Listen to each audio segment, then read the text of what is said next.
Kalau engkau sudah lama ataupun saat ini sakit, sudah lama enggak melihat, rindukan dan percaya bahwa engkau akan melihat keindahan ini lagi. Karena minggu kemarin kita sudah berdoa bagi orang-orang sakit COVID-19 dan kita bisa melihat mujizat-mujizat yang luar biasa daripada Tuhan. Ya, Lina yang berdoa kepada Bapa di surga, Bapak Yesua minta obat dari surga. Dan ketika Ibu Gembala berdoa, saat itu juga dia sembuh. Dia sekarang sudah negatif.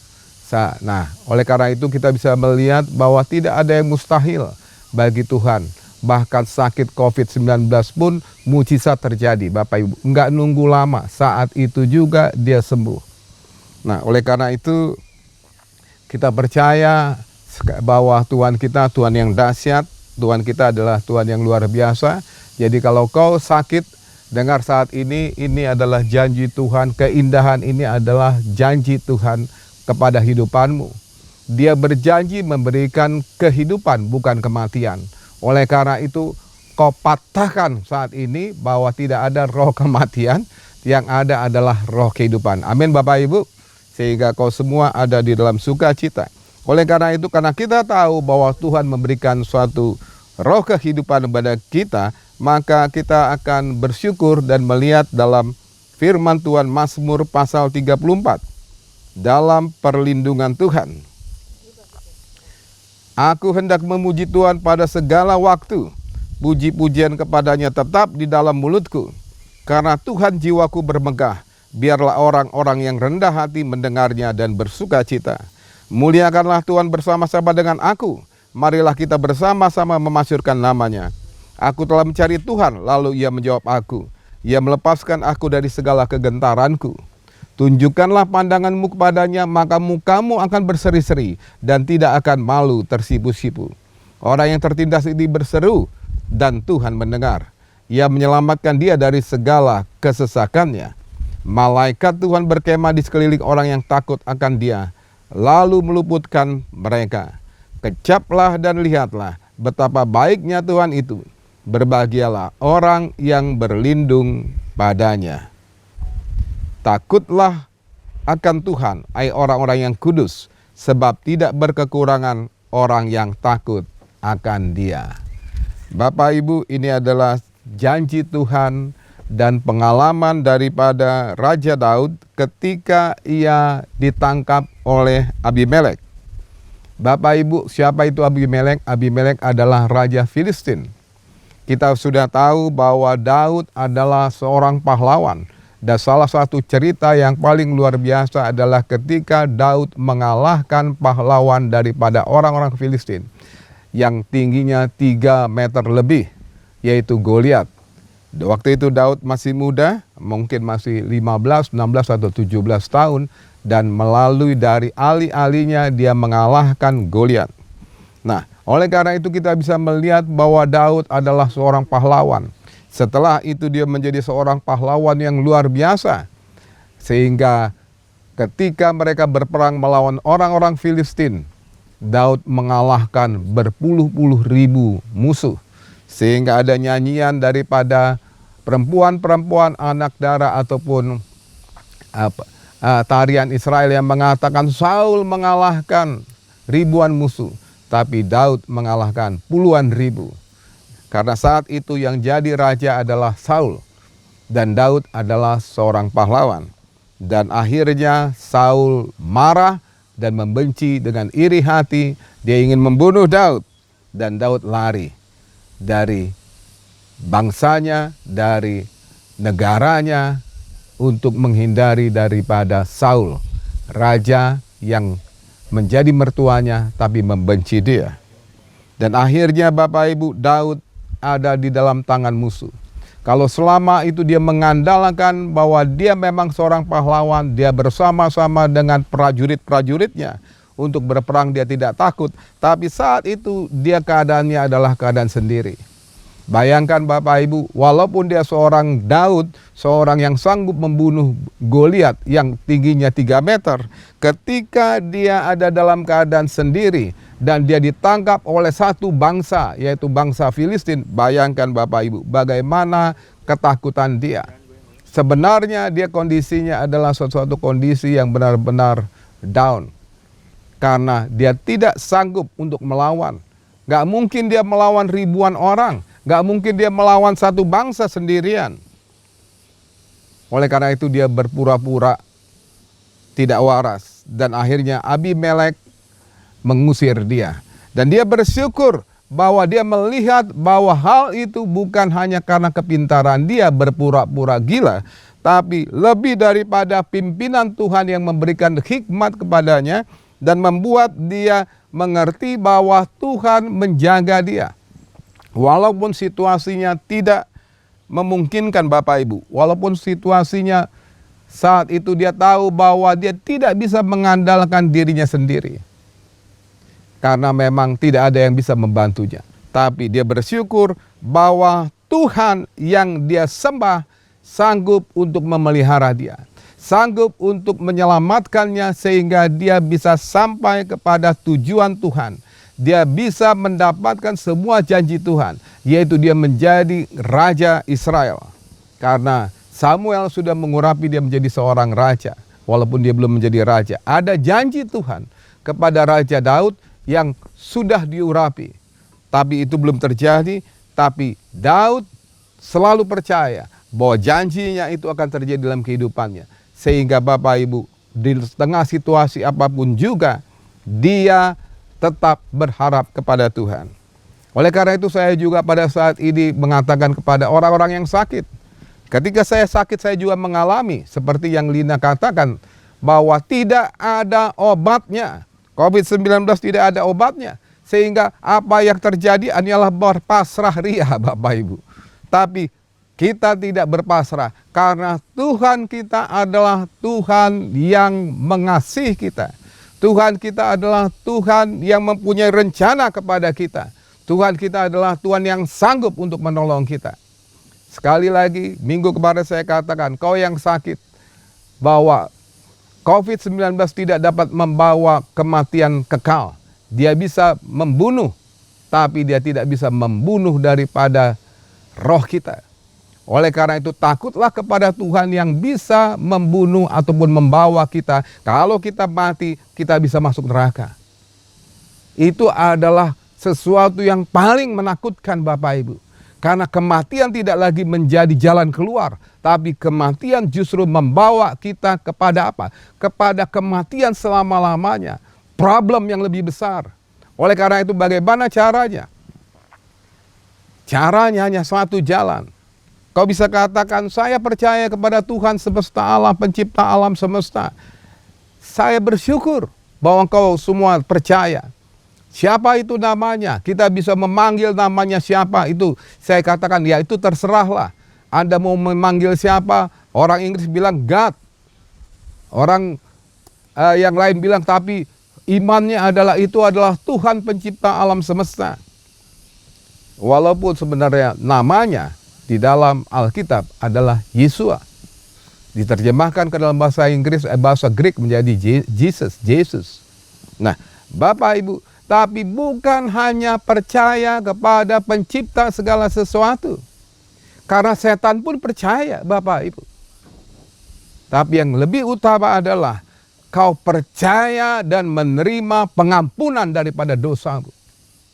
Karena dosa membawa kematian selama-lamanya. Penyakit bisa membawa kematian, tapi dosa membawa kematian selama-lamanya.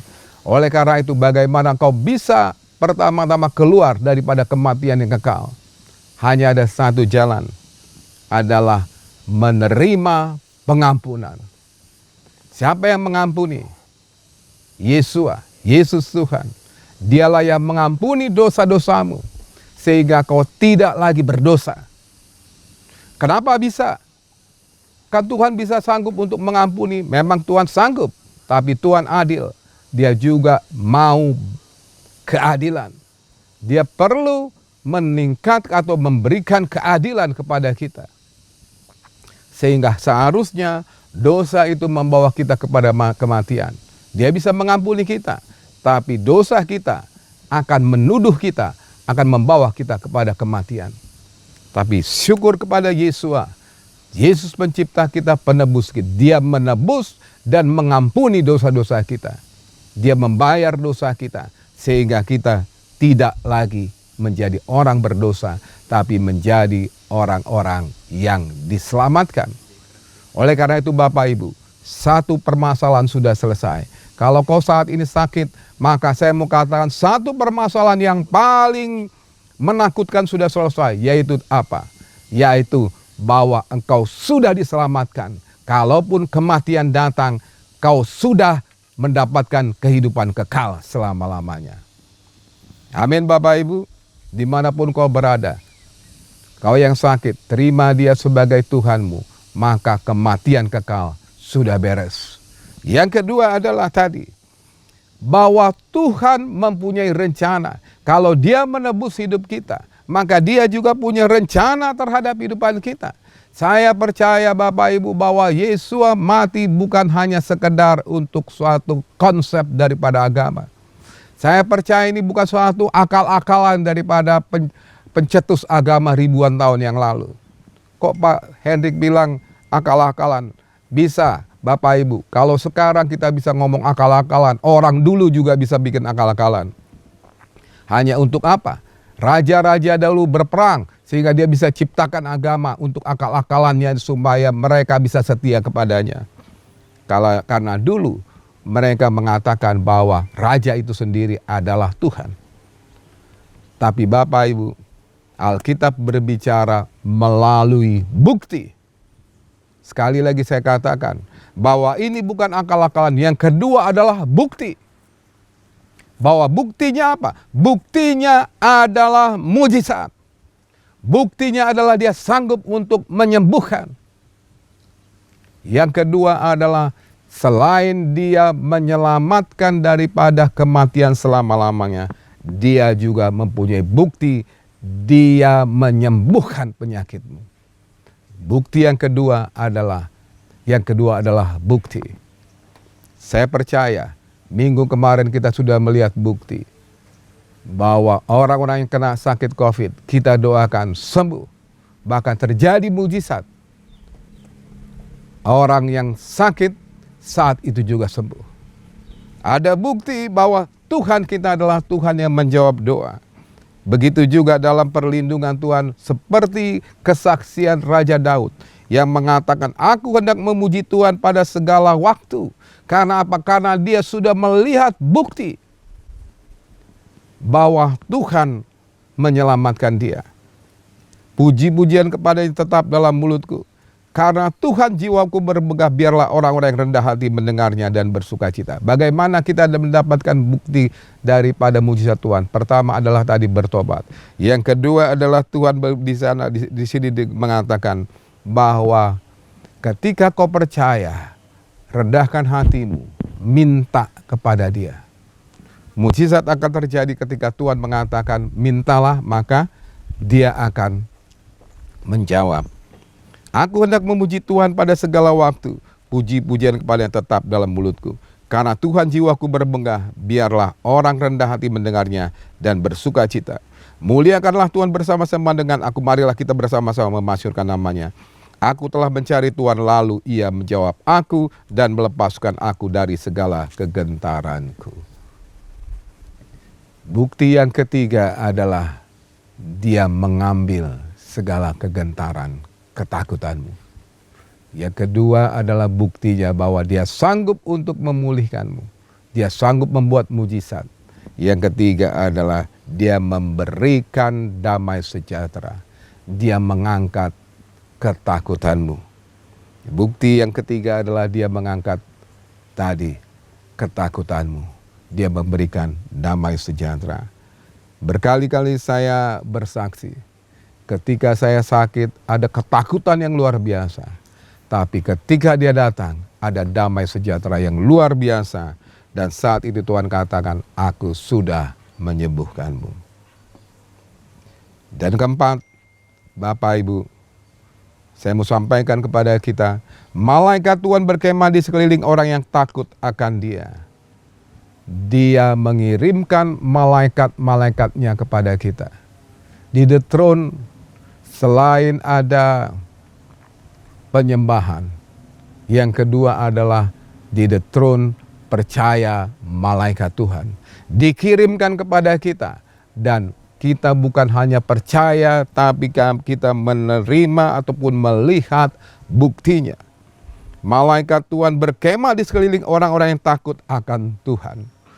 Malaikat-malaikat itu adalah roh yang Tuhan kirimkan bagi orang-orang yang percaya kepadanya. Sekali lagi Bapak Ibu, bahwa di the throne tidak menyembah malaikat, tapi bersama malaikat menyembah Sang Raja. Amin. Jadi kalau ada orang yang mengatakan bahwa the throne menyembah malaikat itu bohong, tapi bersama malaikat, maka kita menyembah Sang Raja, Tuhan kita. Malaikat Tuhan berkemah di sekeliling orang yang takut akan Tuhan, lalu meluputkan mereka, menjaga mereka dari segala malapetaka. Mazmur 91, menjaga supaya kaki kita tidak terantuk kepada batu. Oh haleluya Bapak Ibu, sehingga dimanapun kau berada kau bisa confident. Artinya adalah kau bisa percaya bahwa malaikat-malaikat bersama dengan engkau akan menjagamu di segala jalan-jalanmu. Tadi Bu Gembala bercerita, ketika kakinya sakit Bapak Ibu, ketika ada malaikat menguasai seorang pendoa kita, Bu Yuli. Bu Yuli diminta berdoa. Coba doakan kaki saya. Dan kakinya sembuh saat itu juga. Saat itu juga Bapak Ibu. Bukan nanti dan bukan karena obat. Saat itu juga sakitnya hilang. Oleh karena itu kita tahu bahwa malaikat dikirim kepada kita untuk menjaga kita. Amin. Dan terakhir Bapak Ibu, kecaplah dan lihatlah betapa baiknya Tuhan itu. Berbahagialah orang yang berlindung padanya. Ada satu firman yang mengatakan, bersyukurlah orang-orang yang menyembah Tuhan. Bersyukurlah engkau mengenal Yesus Tuhan.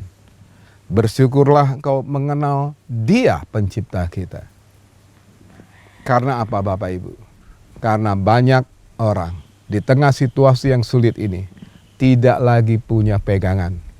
Mereka tidak lagi punya pegangan karena yang mereka percaya tidak bisa membuktikan untuk menolong mereka. Di India banyak orang yang melepaskan kepercayaannya. Karena apa? Mereka katakan tidak bisa lagi. Apa yang saya percaya saat ini ternyata tidak bisa lagi.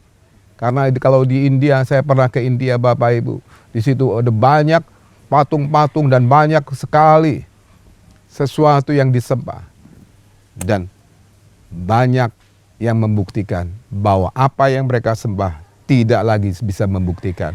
Tapi bersyukur kepada Tuhan kita. Dia adalah Tuhan yang sanggup menjawab doa. Dia baik. Kecaplah dan lihatlah betapa baiknya Tuhan itu.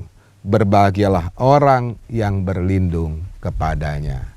Kecaplah dan alamilah kuasa kebaikan Tuhan. Amin. Kau yang sakit, apa itu kebaikan Tuhan? Sembuh di dalam nama Yesus. Kau yang lagi berkekurangan, saat ini saya sampaikan ada pertolongan Tuhan. Pertolongan Tuhan ada di mana-mana. Salah satunya adalah gereja, The Throne Ministry. Saya minta kepada kita semua, ayo ulurkanlah tanganmu kepada orang-orang miskin. Ulurkanlah tanganmu kepada orang-orang yang berkekurangan atau membutuhkan. Kalau kau punya punya beras, silakan bagikan kepada orang-orang yang berkekurangan. Ini waktunya. Gereja bukan hanya mengenal Dia, tapi juga mengasihi sesama manusia.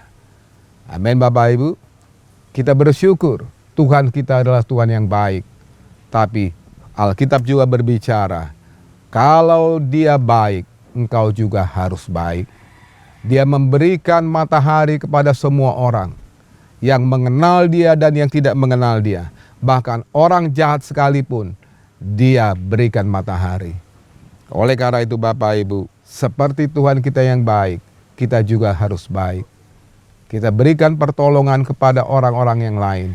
Kau yang mempunyai kelebihan, ulurkan tanganmu dan biarlah kau bisa menjadi berkat bagi orang lain. Amin. Bapak Ibu, saya percaya melalui khotbah saya saat ini, kita mendapatkan iman yang baru, iman yang bertumbuh. Karena seperti kesaksian daripada minggu kemarin, bahwa berbahagialah orang yang apa? Yang berduka cita. Berbahagialah orang yang apa? Orang yang sakit. Berbahagialah orang yang apa? Orang yang dalam permasalahan. Karena Tuhan berkata bahwa Dia akan menunjukkan kemuliaannya. Sakitmu hanya akan membawa imanmu bertumbuh. Amin. Permasalahan ekonomimu akan membawa engkau untuk naik level lagi. Oleh karena itu berbahagialah, karena ada janji Tuhan. Dia adalah Tuhan yang sanggup melakukan apapun juga. Dia mendengar saat ini seluruh keluh kesah kita. Dia mendengar segala permohonan kita. Dia mendengar segala keinginan kita. Tuhan akan memberkati kita. Amin.